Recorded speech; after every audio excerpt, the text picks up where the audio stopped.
Welcome to the Rugby Obsession Deep Dive. Great to be diving in. If you live and breathe rugby, especially, South African rugby, then keeping up with everything is, well, it's a full-time job almost. It really is. From the training ground to the boardroom decisions. Exactly. And we're here to help you cut through that noise, get right to what matters, and look, to make sure you catch every single one of these deep dives. You really should. Hit that subscribe button for Rugby Obsession right now. Seriously, just pause, do it. You won't want to miss what's coming up. Definitely not, because today we're plunging into quite a fascinating article, actually. It gives a really detailed look at the Springboks as they start ramping up for the season. Absolutely. This piece we're digging into today, it's packed with specifics. It covers the team's recent preseason training camp, gives us a peek at some new look gear, and maybe most importantly, unpacks some really significant sponsorship news. Stuff that tells us a lot about the business side of SA Rugby and, well, all the national teams. And what's great about this source, this article, is its focus. It's very positive, looking forward. It's all about the upcoming test season and also highlighting the strong commercial backing that the sport has right now. Spot on. So our mission today is pretty clear. Take the key nuggets from this article, the camp details, the jersey buzz, the sponsor specifics, the schedule, and lay them all out for you. We'll add just enough context from the source itself to make it all click. Think of us as your guides through the material, pulling out the important bits. Right. So where do we start? The article kicks off with the big news. The Springboks have held their first preseason training camp. Yeah, officially convened. It's a fundamental step, isn't it? Getting the squad together, laying that groundwork. It is. And the article stresses this isn't just some casual get-together. It's the formal beginning of preparations. Bringing players in from all over, domestic clubs, international ones. Yeah, back into the national setup. The source kind of hints that these early camps are absolutely vital. Reintegrating players, building that cohesion. Getting everyone on the same page, physically, strategically, after their club seasons. This is where the foundation for the whole season's really laid, according to the source. And visually, something immediately caught the eye at the camp, or at least in the photos from it. The source mentions the training jerseys the players were wearing. Ah, yes, the gear. The article specifically calls them eye-catching and notes they have an interesting design. Eye-catching and interesting design. That phrasing definitely makes you lean in, doesn't it? It does. It suggests something notable about the look. Maybe a real departure from previous training kits. Or perhaps hints of the design direction for the main match day jerseys later on. The article doesn't give a full breakdown, but using that specific language, it tells you they're meant to stand out. And importantly, the appearance of those training jerseys, specifically the logos stitched onto them, that ties directly into the sponsorship news, which the article really highlights as a major focus point. Right. It's not just about looking sharp on the training pitch. It's about who is backing the team financially. And this is where the business side, as presented in the article, gets quite interesting. Two major players are detailed. First up, FNB. Okay, FNB. What's their role according to the source?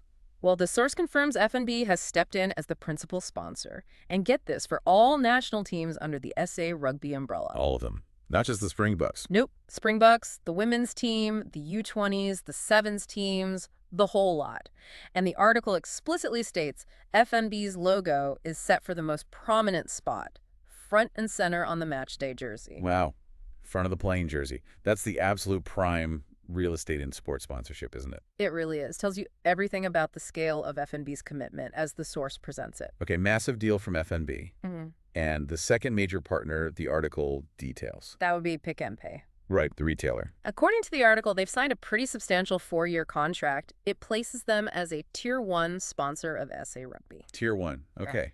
And where will we see their logo on match days? The source clarifies that. Their logo will feature in a striking gold color on the back of the Springbok jersey, and similarly on the back for the other national teams too. So, FNB on the front, Pick and Pay in gold on the back for game day. Got it. Seems straightforward enough, but as the source itself points out, there's a really fascinating twist here. Something the article calls a new departure for SA Rugby's sponsorship model. This is the key strategic shift the source really wants us to understand. It details that Pick and Pay's deal also includes having their logo featured on the front of all national teams' training apparel. Ah, okay. So the training kit front goes to Pick and Pay, while the playing kit front goes to F&B. Exactly. And the source frames this as a big change because historically, one single primary partner would usually snap up the rights to both the front of the playing jersey and the training kit.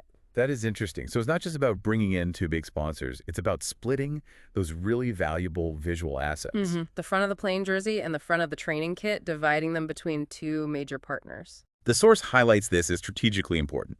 Maybe suggests SA Rugby is diversifying its top-tier commercial deals. Could be. Potentially maximizing revenue from different asset classes, perhaps. It definitely reflects, as the article notes, significant investment and confidence from major South African companies in the sport's future. It paints a picture of a commercially healthy setup heading into the new season. Absolutely. And speaking of the season, the article transitions quite smoothly from the business chat to the actual on-field action. Reminds us the test calendar is looming large. It's around the corner, kicking off June 28th, isn't it? That's the date. The source gives a useful rundown of some key fixtures to look forward to. It all starts, like you said, with that warm-up match against the Barbarians on June 28th. And the article specifies where. DHL Stadium, Cape Town. And the source implies these warm-ups aren't just friendlies, you know? No, they're crucial, aren't they? Testing combinations, checking form. Exactly. Fine-tuning strategies against a high-caliber but maybe unconventional opponent before the proper test schedule begins. It's all part of that prep process we mentioned, starting with the camp. Right. Then we roll into the July incoming series. The article lays that out clearly. Italy visiting for 2 tests. Correct. July 5th in Pretoria, then July 12th down in Gqeberha. Okay, Italy twice. And then following those, Georgia comes to Nelspruit for a test on July 19th. 3 home tests in July. Yeah, the source highlighting these back-to-back suggests the intensity right from the start.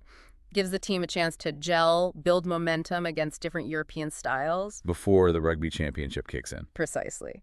And speaking of the Rugby Championship, the schedule details in the article really stand out. The home legs feature 2 massive clashes against Australia. Always big games. When and where? Those source notes, August 16th in Johannesburg and then August 23rd in Cape Town. The article sort of implies these home games against the Wallabies will be pivotal moments. You'd think so. And then comes arguably the toughest trip in World Rugby, as highlighted by the source. 2 away games against New Zealand. Yeah, those are listed for September 6th in Auckland and September 13th in Wellington. Oof. Back-to-back in NZ. The article presenting them like that really underscores the challenge, doesn't it? That stretch can often define a team's whole championship campaign. No doubt. And the fixture list in the article wraps up with an interesting one, a match against Argentina, but in London. October 4th. That's right, a neutral venue clash. And the source even provides ticket info for it. Really? Like where to buy them? Yep, specifically points readers to ticketmaster.co.uk and England Rugby. Notes starting prices too, $55 for adults, $28 for under 16s, plus fees. Including ticket details. Yeah. That tells you the source is aiming to be practical for fans, highlighting this unique fixture. Definitely. It's positioned as a distinct event outside the usual tournaments. Now, the article also touches on the squad being assembled for all this, right? It mentions it's quite expensive. It does. Notes players are drawn from a wide range of clubs, both local and international. Highlighting the squad's depth and its global reach seems to be a point the source emphasizes, shows the talent pool available. Any specific player mentions? Yeah, interestingly, the article specifically calls out the inclusion of Evan Roos in the squad mentioned. Evan Roos. Okay, so the source isn't just listing names. It's maybe nodding towards players who've been pushing hard for selection. Or perhaps represents key additions based on recent form. It suggests the coaches, as implied by the article, are looking at that blend of established stars and guys forcing their way in. Right, so when you pull all these pieces together from the article, the camp being underway, the eye-catching gear, the big F&B and pick and pay deals with that unique split. The packed schedule with dates and venues, the diverse squad mention with someone like Evan Roos. You have to ask, why do these specific nuggets matter for you, the listener? That is the key question, isn't it? Yeah. The article isn't just throwing facts out. It's painting a picture. The new gear, the sponsorship deals, they're not just cosmetic. They represent serious, multi-year business partnerships. The financial engine, really. As the source seems to imply, this funding enables the high-performance programs, the development pathways, basically everything that keeps the team competitive. Exactly. And that detailed fixture list. It's more than just dates. It maps out the journey for the world champs through a tough year. Highlighting the build-up, warm-ups, incoming tours, before the intensity of the Rugby Championship. It's the roadmap for the season, the one every fan will be tracking. So all of this, the camp starting, the strong business backing, the strategic schedule, the squad depth, it's all part of that complex process, preparing a world-class team. Laying the foundation for their future campaigns, making sure they can keep competing at the very top level. It really is setting the stage, isn't it? Potentially another big year for SA Rugby. It certainly feels that way. And speaking of not missing out on any important insights, this seems like a perfect moment for that quick reminder. Good idea. Make sure you are subscribed to Rugby Obsession. Honestly, it's the simplest way to ensure you don't miss any of our deep dives into the news and analysis shaping the rugby world. Just hit subscribe wherever you're listening. Now, the article itself wraps up quite nicely by actually posing a question to its readers. It asks which of the upcoming fixtures they're most excited about. And that's a great question to pass on to you listening. Thinking about that schedule the article laid out. Yeah. What about you? Which game gets you most buzzed? Is it that Barbarians warm-up just to see how they start things off? Or maybe one of the July home tests against Italy or Georgia, building that early momentum. What about those huge rugby championship clashes against Australia right here in South Africa? Or are you already looking ahead to those incredibly tough away games against the All Blacks? Or maybe even that unique one, the Argentina match in London, that the article gave ticket details for. So many potential highlights in there. We would genuinely love to hear your thoughts. Which one sparks the most excitement for you?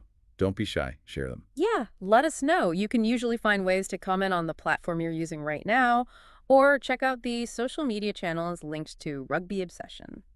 Tell us what you're most hyped for. Okay, so just to quickly pull everything back together from our deep dive into this article. The Springboks, officially back in camp, starting their season preparations. They've been seen in some striking new training gear. Which connects to those exciting, significant new sponsorship deals. F&B and Pick and Pay, with that notable split across the playing kit front and the training kit front. And laid out before us is an action-packed season of test rugby, kicking off in just a few weeks. It's clear from the source there's a huge amount happening. On the field with prep, and off the field with these major commercial deals shoring things up. It definitely gives off a vibe of positive momentum and health for the sport. And this article does leave you with a couple of interesting things to chew on, doesn't it?